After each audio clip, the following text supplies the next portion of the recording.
the first 2 weeks, that is from your menstruation day, the first 2 weeks technically is not the time that you're pregnant.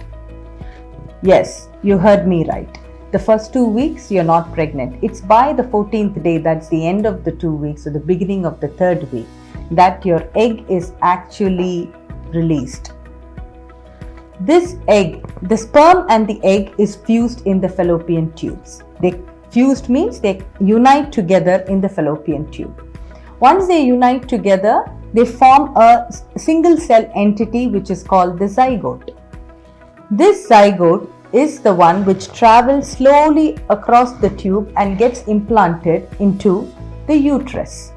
As it is traveling down, it multiplies itself into multiple cells, and this will pretty much look like a small raspberry.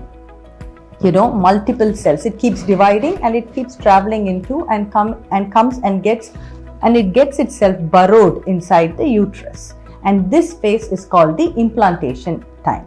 Implantation is a process where this blastocyst blastocyst is nothing but multiple cells. As it travels down, it forms into a morula which looks like a raspberry, and then into a blastocyst that gets implanted inside the uterine lining, which is called the endometrium, and this process is called the implantation. During the implantation time, what are the symptoms you will have?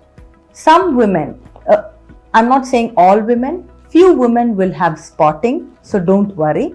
That's when you'll have the idea, I just had spotting, I didn't have a complete period, so it is quite natural, you could be pregnant.